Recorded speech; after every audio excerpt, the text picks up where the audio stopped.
নমস্কার বন্ধুরা, লিপিকার রান্নাঘরে তোমাদের সবাইকে অনেক অনেক স্বাগত। বন্ধুরা, আজকের আমি তোমাদের সাথে কাঁঠাল পাতা দিয়ে তৈরি একটা পিঠের রেসিপি তোমাদের সাথে শেয়ার করব। খুব ইউনিক একটা পিঠের রেসিপি, আর অনেক ছোটোবেলায় আমি এটা বানিয়েছিলাম, মাঝখানেও বেশ কয়েকবার বানিয়েছিলাম বিয়ের আগে। তো আজ আরও একবার এই রেসিপি তোমাদের কাছে নিয়ে এসেছি। আশা করছি রেসিপিটা খুবই ভালো লাগবে। আর রেসিপি ভালো লাগলে প্রত্যেকবারের মতো রিকোয়েস্ট রইল, চ্যানেলটাকে সাবস্ক্রাইব করে আমার পাশে থাকবে। আর হ্যাঁ, অবশ্যই করে একটা ছোট্ট করে লাইক দেবে আর একটা কমেন্ট করবে, কারণ তোমাদের কমেন্ট পেলে কিন্তু আমার আরও উৎসাহ জাগে নতুন নতুন ভিডিও ছাড়ার জন্য। তো চলো বন্ধুরা, আজকের এই খুব সহজ কাঁঠাল পাতার ভাপা পিঠার রেসিপি তোমাদের জন্য। আর এটা আমি খোয়া ক্ষীরের পুর দিয়েছি মাঝখানে, মানে খোয়া ক্ষীর দিয়ে বানিয়েছি। তোমরা চাইলে খোয়া ক্ষীরের জায়গায় নারকেলের পুর বা গুড় পাটালি যা কিছু দিতে পারো। আর খুব কম সময় কিন্তু এটা বানানো হয়ে যায়। তো চলো, আমি দেখো সবার প্রথমে এখানে খোয়া ক্ষীর নিয়েছি। আর খোয়া ক্ষীরটাকে দেখো আমি একটু গ্রেটারে গ্রেট করে নিচ্ছি। তো এটা ঠিক কতটা আছে আমি বলতে পারবো না, যতটাই আছে তো সেটা আমি একটু গ্রেট করে নিচ্ছি। মানে ক্ষীরটা আমি কিন্তু কিনে আনিনি, আমার হাজব্যান্ড নিয়ে এসেছিল, তো আমি ঠিক মেজারমেন্টটা বলতে পারবো না, পরিমাপটা। তো মোটামুটি ক্ষীরটা আমি এখানে গ্রেট করে নিয়েছি। আর এবার আমি এই খোয়া ক্ষীরগুলোকে একটা বাটিতে একটু তুলে সরিয়ে রেখে দিচ্ছি। তো এখানে দেখো আমি একটা বোলের মধ্যে ক্ষীরটা তুলে নিয়েছি। আর অবশ্যই কিন্তু একটু মানে টাটকা ক্ষীর নেওয়ার চেষ্টা করবে। তো এবার আমি একটা থালার মধ্যে দেখো এখানে নিয়ে নিচ্ছি 2.5 কাপ পরিমাণ চালের গুঁড়ো। বাজারে যে শুকনো যে নর্মাল চালের গুঁড়ো কিনতে পাওয়া যায়, সেই চালের গুঁড়ো আমি এখানে 2.5 কাপ পরিমাণ নিয়ে নিচ্ছি। আমি কিন্তু এর আগেও অনেক পিঠা রেসিপি আমি কিন্তু শেয়ার করেছি, আমার ভিডিওতে রয়েছে, মানে আমার চ্যানেলে অনেক ভিডিও রয়েছে, তোমরা চাইলে কিন্তু সেখান থেকে পিঠেগুলো দেখে নিতে পারো। তো দেখো চালের গুঁড়োটা পরিমাপ করে নিয়েছি। আর এবার আমি এর মধ্যে দিয়ে দিচ্ছি পরিমাণ মতো কিছুটা লবণটা দিয়েছি। এবার আমি এর মধ্যে দিয়ে দিচ্ছি একটু চিনি। তো আমি তো কেক বানাই বাড়িতে, তো সেই জন্য চিনিটা একটু গুঁড়ো করে রাখা থাকে, তো একটু গুঁড়ো চিনি এর মধ্যে আমি বড় বড় করে 2 চিমটি মতো দিয়ে দিচ্ছি।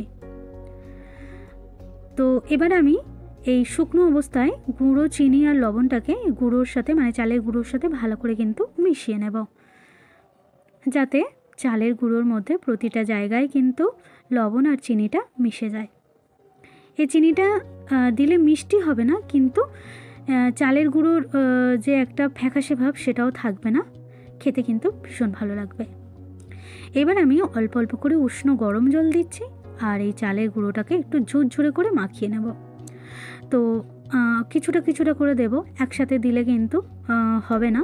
তো এরকম অল্প অল্প করে গরম, আর এমনিতেও জলটা ফুটন্ত জল, মানে গরম জল। তো এবার আমি দেখো আস্তে আস্তে দেব জল, আর এরকমভাবে মেশাতে থাকবো।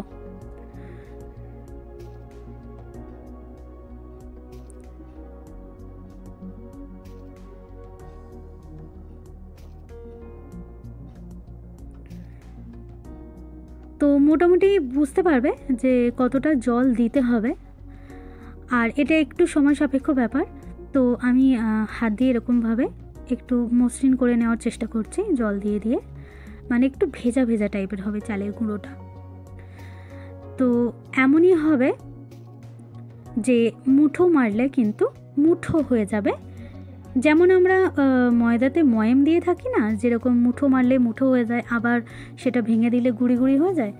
তো সেরকমভাবেই কিন্তু এরকম জল দিয়ে করে নিতে হবে। তো আমি একটু হাত দিয়ে দেখিয়ে দিচ্ছি চেপে, তাহলে তোমরা কিন্তু ব্যাপারটা একদম বুঝতে পারবে। তো এখানে কিন্তু জল দেওয়া, আর কিন্তু আমি জল দেব না, মোটামুটি ওই ধরো 1.5 কাপ মতো জল লেগেছে। আর দেখো এই যে এরকম, আর এই যে হাত দিয়ে এরকম গুঁড়ো গুঁড়ো হয়ে যাচ্ছে ভেঙে দিলে। তো এই রকমটাই করে নিতে হবে। আর এবার আমি কি করব, এটাকে কিন্তু এবার আমি যে স্ট্রেনার আছে সেটা দিয়ে একটু চেলে নেব। তো এইরকম একটু বড় জালি টাইপের স্ট্রেনার নিতে হবে, মানে বড় ফাঁকা ফাঁকা হবে সেরকম নিতে হবে। এমনি যে নর্মাল যে গুঁড়ো চালাগুলো হয় সেটাতে করলে কিন্তু হবে না। তো দেখো আমি একটু এরকমভাবে চেলে নেওয়ার চেষ্টা করছি। তো এরকমভাবে আমি দেখো চালগুলো ভেজা চালগুলো ওখানে গুঁড়ো করে নিয়েছি, মানে চেলে নিয়েছি। আর এখানে খোয়া ক্ষীরটা আর একটা বাটিতে নিয়েছি। আর এখানে দেখো আমি কাঁঠাল পাতা নিয়েছি, একটু বড় বড় সাইজের কাঁঠাল পাতা নিয়েছি। আর পাতাগুলোকে আমি দুপিঠ খুব ভালো করে কিন্তু মুছে নিয়েছি, একটু ভিজে ন্যাকড়া দিয়ে কিন্তু মুছে নিয়েছি। আর সুন্দর করে পাতাগুলো দেখো একদম শুকনো, কিন্তু না এর গায়ে কোনো জল আছে না কোনো নোংরা আছে, এরকম পরিষ্কার পরিচ্ছন্ন করে নিতে হবে পাতাগুলো। তো এবার আমি আর এখানে দেখো যে ডাব গাছের যে পাতার যে কাঠিগুলো হয় সেই কাঠি একটু ছোট ছোট টুকরো করে কেটে নিয়েছি। এবার আমি একটা করে নেব পাতা, আর এরকম যেরকম মানে পানের খিলি টাইপের করে সেরকম করে নিচ্ছি। আর ঠিক পিছন দিক দিয়ে আমি কিন্তু এটাকে অ্যাটাচ করে দেব। তো এই কাঠি দিয়েই কিন্তু অ্যাটাচ করব। আর এটা কিন্তু খুবই সহজ, কিন্তু পিঠেটাও অত্যন্ত ইউনিক একটা পিঠে। কিন্তু আমি অনেক ছোটোবেলায় এটা মানে বানিয়েছিলাম, ছোটোবেলা থেকে শুরু করেছিলাম বানানো আর কি। আমার মা ঘাবড়ে যায় পিঠে বানাতে, তখন মায়ের কাছে বসে বসে আমি বানাতাম।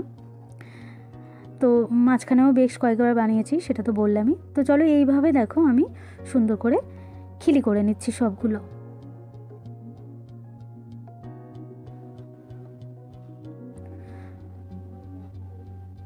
তো দেখো এইভাবে কিন্তু আমি সবগুলো রেডি করে নিচ্ছি। তো দেখো বেশ কয়েকটা রেডি করে নিয়েছি। আর এইবার আমি পিঠেগুলো রেডি করব। তো খানিকটা চালের গুঁড়ো দিয়ে দিলাম, অল্প পরিমাণ, সামান্য সামান্য করে দেবে, খুব বেশি দেবে না, পিঠেগুলো খুব ছোট ছোট হয়। আর এবার আমি এর মধ্যে দিয়ে দেবো ক্ষীর, খোয়া ক্ষীর দিয়ে দিলাম। আবার এর উপরে দিয়ে দেবো ভেজা চালের গুঁড়ো। তো সব কিছু দিয়ে এবার হাত দিয়ে আমি একটু চেপে চেপে দেবো, দিয়ে এটাকে একটু সেট করে নেব পাতার সাথে, যাতে না যে এটা ভাপানোর সময় কোনো প্রবলেম হয়, যাতে না গুঁড়োগুলো পড়েও যায় ঝুরঝুর করে।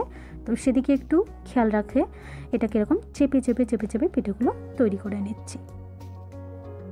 আর আমি কিন্তু এই প্রসেসে মোটামুটি একটা জালি থালায় যতগুলো পিঠে ধরে আর কি ততগুলোই কিন্তু বানিয়ে নেব। তো দেখো এখানে দেখো একটা জালি থালা নিয়েছি, মানে ফুটো ফুটো টাইপের যে থালাগুলো হয় সেই থালা একটা নিয়েছি। আর এর মধ্যে আমি পিঠেগুলোকে এক এক করে সাজিয়ে দিয়েছি। তো এবার আমি কি করব, এই যে পাতা, এই পাতায় কিন্তু এই একবার করেছি বলেই নয়, এই মানে পিঠেটা ভাপানো হয়ে গেলে আবার কিন্তু এই পাতাটা আমি ইউজ করব। তো এবার একটা দেখো কড়াইয়ের মধ্যে জল নিয়ে নিয়েছি। আর এবার যে জালি থালাটা নিয়েছি সেই থালাটাকে আমি এবার এই জলের উপর বসিয়ে দেবো। আর হ্যাঁ, একটা কথা, জলটা কিন্তু একটু খেয়াল রাখবে বন্ধুরা, জলটা যেন লেগে না যায়, মানে পাতার উপরে যেন লেগে না যায়। আর যখন সেদ্ধ করবে তখন একটু খেয়াল রাখবে যে জল যেন কমে না যায়, তাহলে কিন্তু অসুবিধা হয়ে যাবে। তো এবার আমি ঢাকা দিয়ে দিয়েছি খুব ভালো করে, এয়ার টাইট করে একটা ঢাকা দিয়ে দিয়েছি। মোটামুটি হাওয়া বাতাস ঢুকবে না, এরকম একটা থালা দিয়ে চাপা দিয়ে ঢাকা দিয়ে সেদ্ধ করে নেব 5-7 মিনিট মতো। তো 5-7 মিনিট মতো মিডিয়াম টু লো ফ্লেমে কিন্তু সেদ্ধ করে নিয়েছি। তো ব্যাস তৈরি হয়ে গেল আমার এই কাঁঠাল পাতার খোয়া ক্ষীরের ভাপা পিঠা রেসিপি। খুবই ইউনিক একটা রেসিপি বন্ধুরা, ভালো লাগলে রেসিপিটাও অবশ্যই একবার ট্রাই করবে। আর একটা ছোট্ট করে কমেন্ট করে দেবে আজকের আমার এই রেসিপিটা তোমাদের কেমন লাগলো। আর যদি আমার চ্যানেলের নতুন বন্ধু হয়ে থাকো তাহলে রিকোয়েস্ট রইল যে ভিডিও দেখে চলে যাওয়ার আগে একবার আমার চ্যানেলটা সাবস্ক্রাইব করে দিয়ে যাবে, যাতে নতুন নতুন, আর হ্যাঁ অবশ্যই কিন্তু বেল নোটিফিকেশানটা কিন্তু অন করে দেবে, যাতে আমার ভিডিও চলে আসার মানে যখন আমি আপলোড করব তখন তোমাদের ফোনে নোটিফিকেশান চলে আসবে। তো দেখো এইভাবে কিন্তু আমি সমস্ত পিঠেগুলো রেডি করে নিয়েছি। আমি একটা ভেঙে দেখাচ্ছি।